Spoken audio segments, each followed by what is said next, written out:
You think you know Cinderella, the fairy godmother, the pumpkin carriage, the glass slipper, the happily ever after. But what if I told you the original story involved mutilation so graphic that it would make a horror movie director flinch? What if the path to that castle wasn't paved with magic, but with severed body parts and rivers of blood?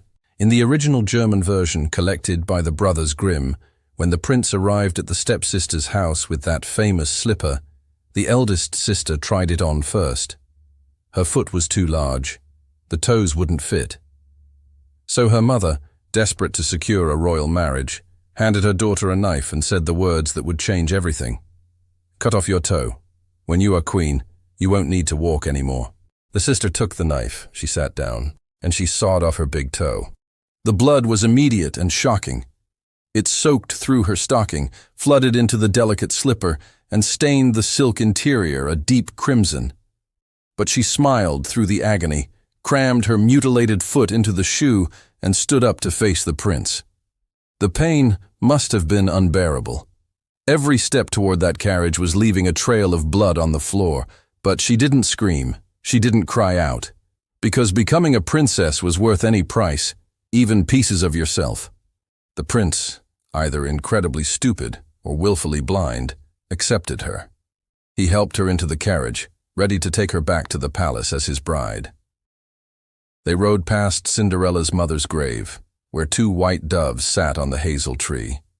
As the carriage passed, the birds began to sing, "Turn and look, turn and look. There's blood in the shoe.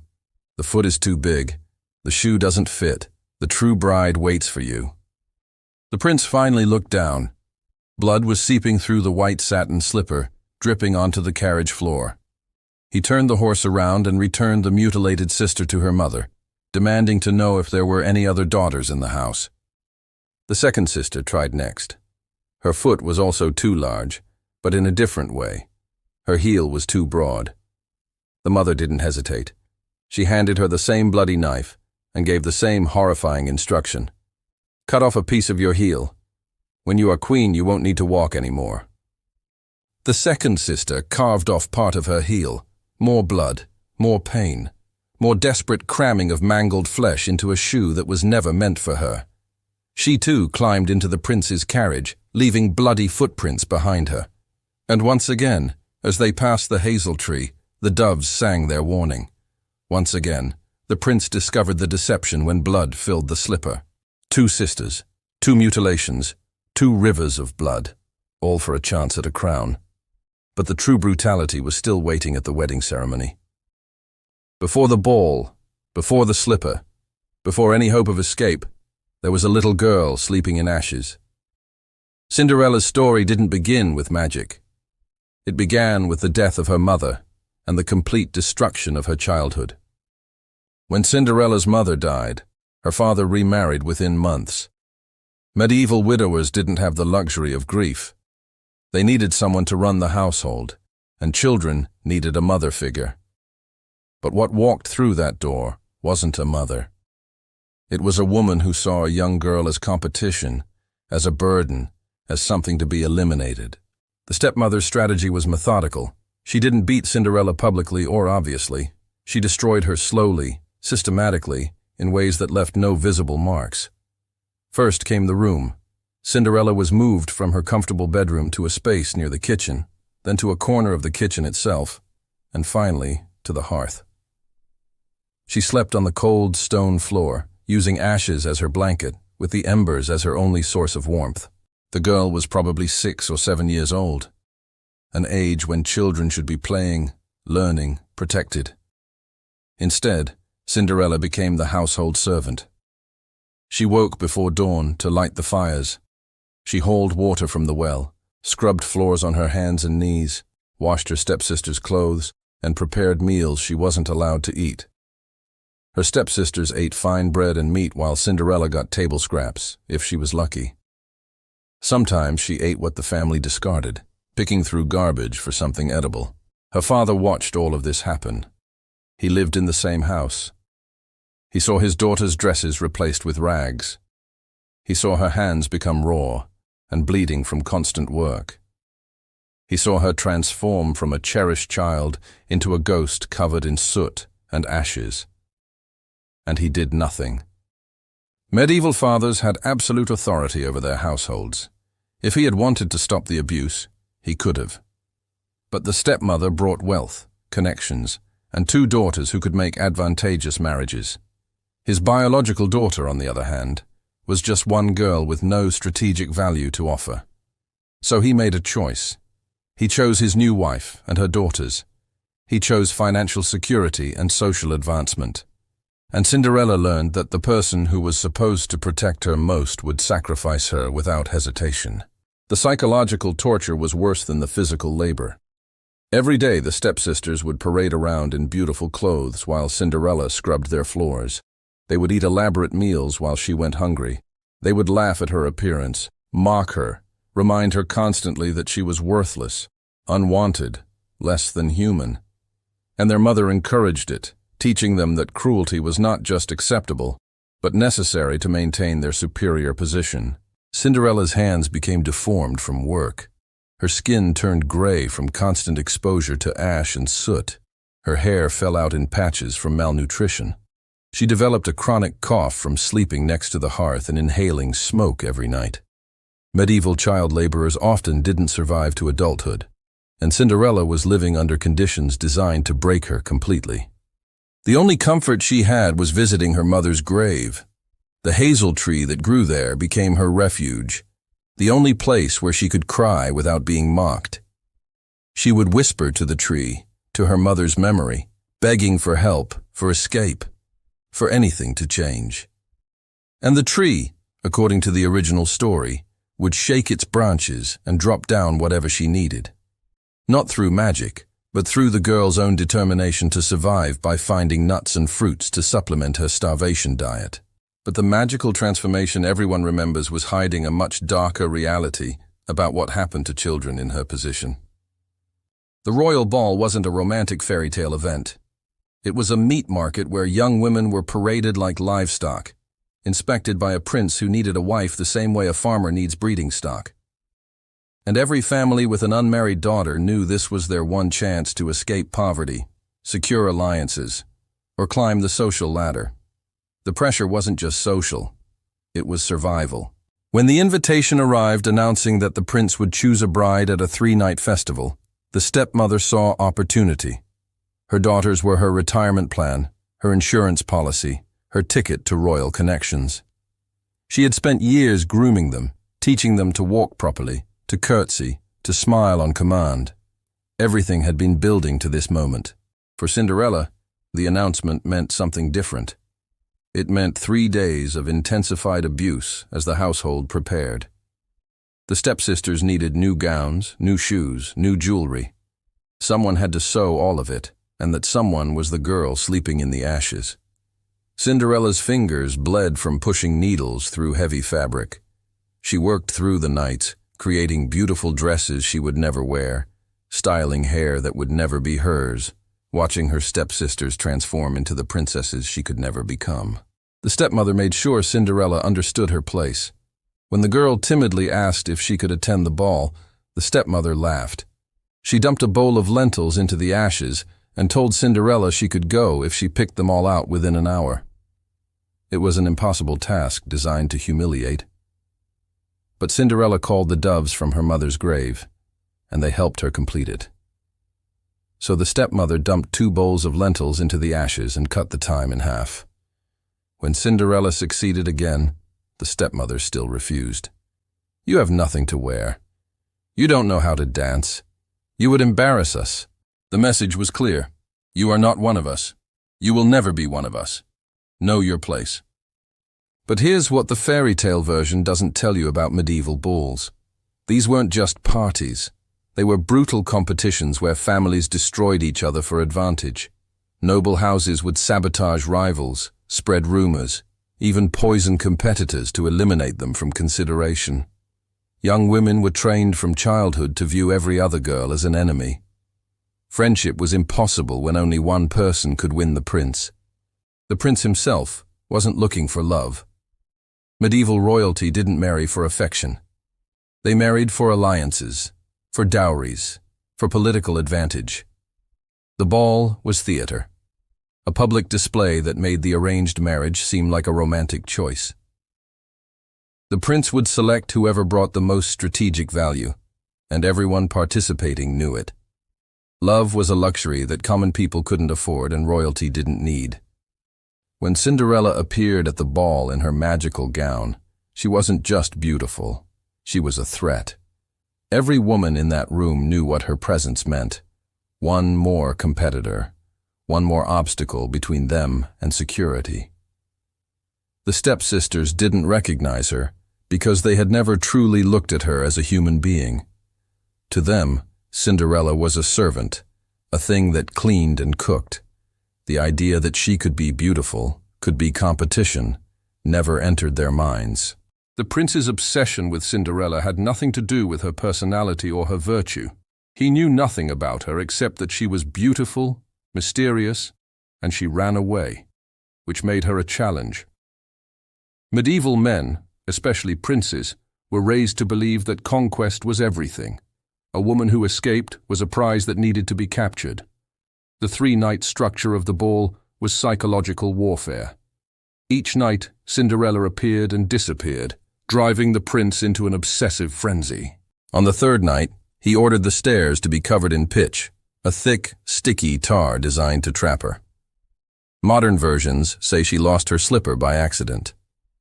The original version makes it clear. The prince set a trap. He deliberately created a situation where she couldn't escape cleanly. This wasn't romance. It was a hunter laying a snare for prey he was determined to catch. When Cinderella's slipper stuck in the pitch and she had to flee without it, leaving behind that single piece of evidence, the prince finally had what he needed.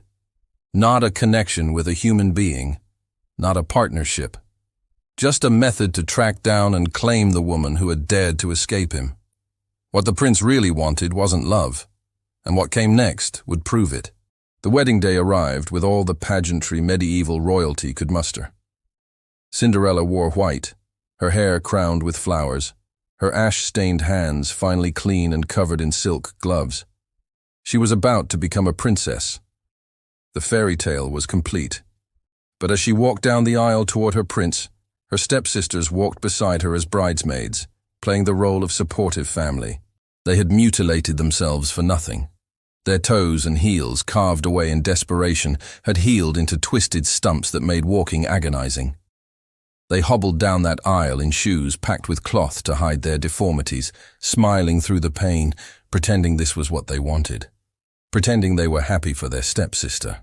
As the wedding procession passed the hazel tree where Cinderella's mother was buried, the two white doves that had helped her throughout her ordeal took flight. They swooped down, and in a moment of horrifying violence, they attacked.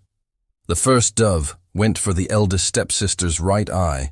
The second dove went for the younger sister's left eye. Their beaks were precise, vicious, targeting the soft tissue with surgical accuracy. The screaming was immediate. Blood poured down the stepsisters' faces, mixing with their makeup, staining their bridesmaid dresses crimson. They clawed at their faces, trying to stop the birds, but the damage was done. The doves had pecked out their eyes completely, leaving empty, bleeding sockets. Guests shrieked and scattered.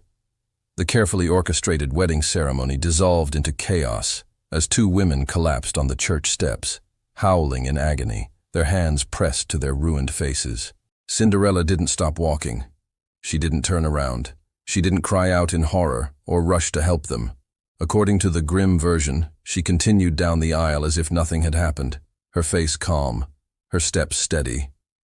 Behind her, her stepsisters writhed on the ground, blood pooling around them, while wedding guests stood frozen in shock. The doves perched back on the hazel tree, their feathers now stained with blood, their work complete. The message was clear. This was punishment, divine retribution for years of cruelty. The stepsisters had spent their lives making Cinderella suffer, treating her worse than an animal, mutilating themselves in their desperate pursuit of status. Now they would spend the rest of their lives in literal darkness, forever blind, forever marked by their crimes. Medieval audiences didn't see this as excessive. They saw it as justice. In a world where the poor and powerless were routinely crushed by the wealthy, where children were abused with no legal recourse, where cruelty often went unpunished, this story offered satisfaction. The wicked were punished. The victim was vindicated. The universe had balance, even if real life rarely did. But the blinding of the stepsisters was just the opening act. The original Grimm version included another character who needed to pay for her crimes.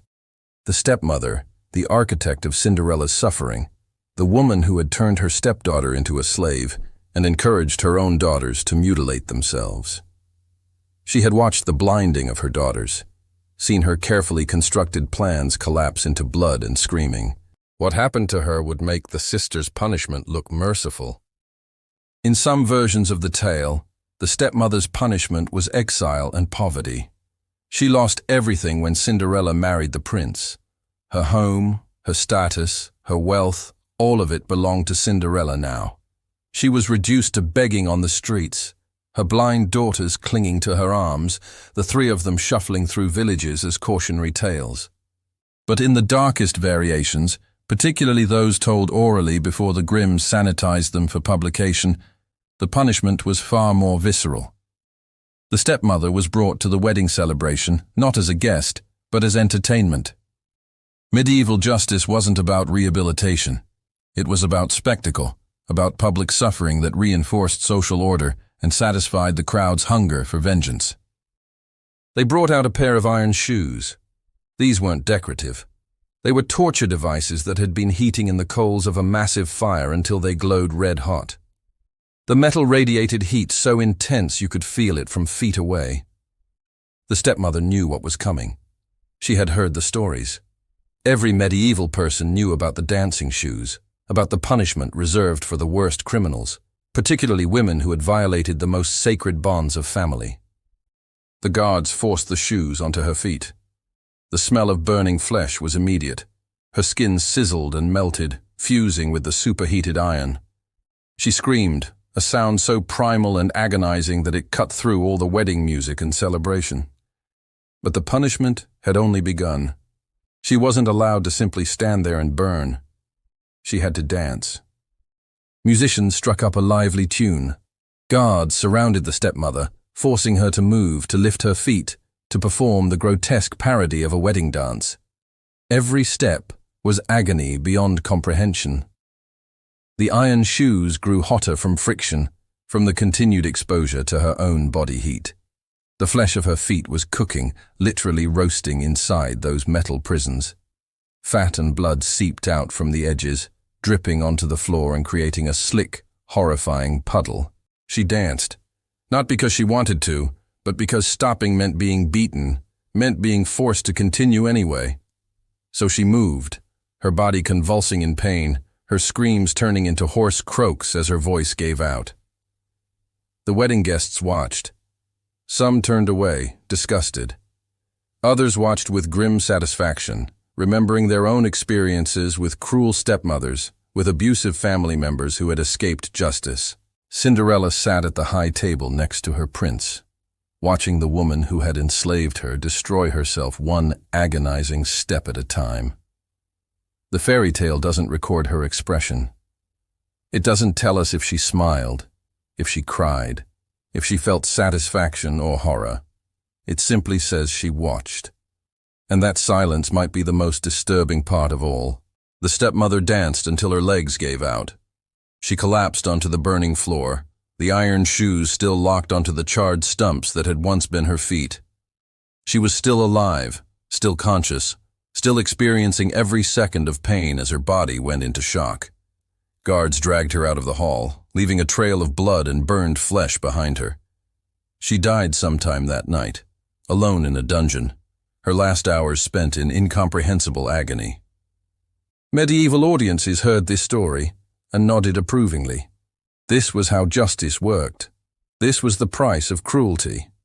If you destroyed someone's life, particularly a child under your care, you deserved to burn. The brutality wasn't excessive. It was appropriate. It was necessary. But what happened to Cinderella after all this violence, after all this vengeance, after the fairy tale supposedly ended. That's where the real horror story began. Cinderella's wedding night came after a day soaked in blood and screaming. The celebration continued despite the violence, because medieval nobility didn't let things like torture and blinding interrupt their parties. She was escorted to the royal bedchamber, stripped of her wedding dress by female attendants, and placed in bed to wait for her husband. The prince who had obsessively hunted her down, who had set traps to capture her, who knew virtually nothing about her except that she looked beautiful in a dress. Medieval wedding nights weren't romantic. They were legal contracts being finalized through sexual consummation. The marriage wasn't valid until it was physically completed, and everyone involved knew it.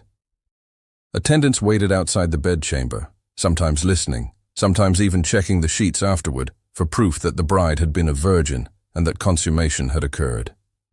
Privacy was a luxury that royal marriages couldn't afford. Cinderella had gone from being her stepmother's property to being her husband's property. Medieval law was explicit about this. A married woman had no legal identity separate from her husband. She couldn't own property, couldn't sign contracts, couldn't even testify in court without his permission. Everything she was, everything she had, now belonged to the prince, and his only interest in her was producing heirs. Within months, Cinderella was pregnant. This wasn't a choice. This was her job.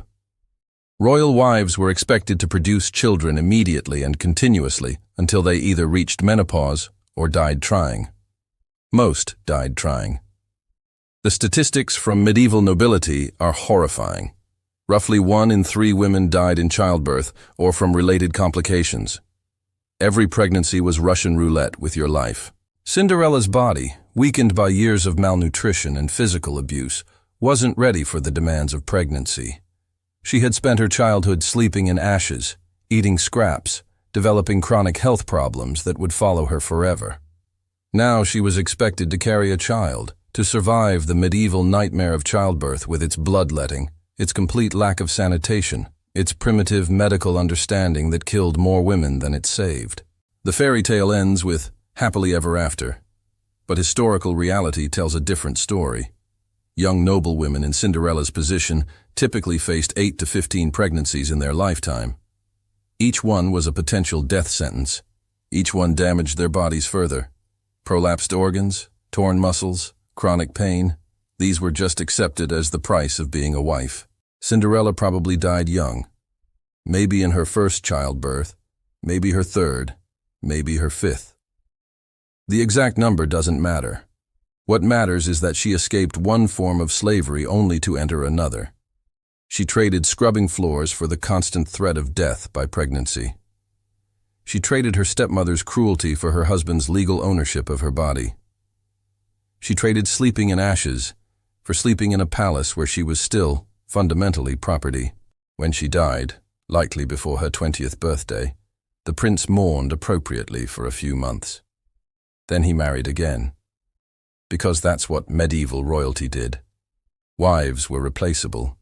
The kingdom needed heirs. Romance was never part of the equation. Cinderella's body was buried with ceremony and dignity that would have seemed impossible during her childhood in the ashes.